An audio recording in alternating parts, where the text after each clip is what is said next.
দেশে এবং দেশের বাইরে যারা আছেন সবাইকে জানাচ্ছি আমি কুমিল্লা মহানগর দক্ষিণ থানার পক্ষ থেকে আন্তরিক অভিনন্দন এবং শুভেচ্ছা। আজকে প্রায় জুলাইয়ের যে আজকে গণ অভ্যুত্থানের যে আমাদের যে সময় আজকে প্রায় 1 বছরের পূর্তি আমরা যেটা পালন করতে যাচ্ছি। আসলে জুলাই গণ অভ্যুত্থানটা সৃষ্টি হয়েছে আজকে 16-17 বছর আমরা বাংলাদেশ জাতীয়তাবাদী দলের এবং অঙ্গ সংগঠনের নেতাকর্মীরা যেভাবে নির্যাতিত হয়েছে, যেভাবে মামলা হামলা গুম শিকার হয়েছে, অনেক আমাদের কোন ভাইয়েরা তাদের শাহাদাত বরণ করেছে। এটার আস্তে আস্তে করে যে জিনিসটা খুবই তৈরি হয়েছে যে সাধারণ মানুষ যারা হয়তো অনেক সময় তারা দল করতো না, যারা সাধারণ মানুষ দলের সাথে সম্পৃক্ত না, বাট বাংলা জাতীয় দলের যে নেতাকর্মীরা যে জুলুম নির্যাতন হয়েছে এবং তাদের অত্যাচার করেছে সেটার ক্ষোভের বহিঃপ্রকাশ হিসাবে সাধারণ মানুষ কিন্তু এই জুলাই অভ্যুত্থানে অংশগ্রহণ করেছে।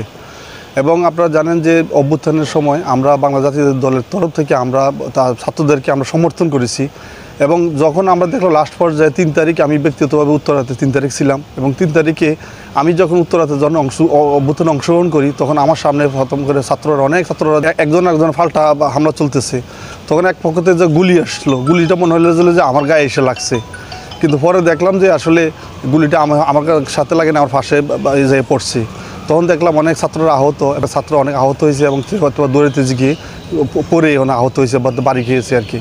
কিন্তু দেখলাম তাদের মধ্যে কোনো নৃশংসতা নাই। সে যে আহত হয়েছে যে সে একটা পা হারাবে বা হাত হারাবে, এতে তার পরিবার ক্ষতি হবে, তার মধ্যে অনুশোচনা নাই। তাদের মধ্যে অনুশোচনা ছিল এই দেশটা যেভাবে মানে একটা স্বৈরশাসক, যেটা স্বৈরশাসক ফ্যাসিস্ট সরকার কীভাবে পতন হয়, এই দেশটা নতুন করে কীভাবে সাজাবে, তাদের মধ্যে এই আগ্রহটা বেশি ছিল। বিশেষ করে যখন 4 তারিখ আমাদের 3 তারিখ আমাদের নির্দেশনা আসলো, 4 তারিখ আমাদের নেতাকর্মীদেরকে মাঠে নামতে হবে। আমরা কুমিল্লাতে কিন্তু স্বতঃস্ফূর্তভাবে আমরা অংশগ্রহণ করি এবং সারা বাংলাদেশে কিন্তু আমাদের নেতাকর্মীরা ঝাঁপিয়ে পড়ে।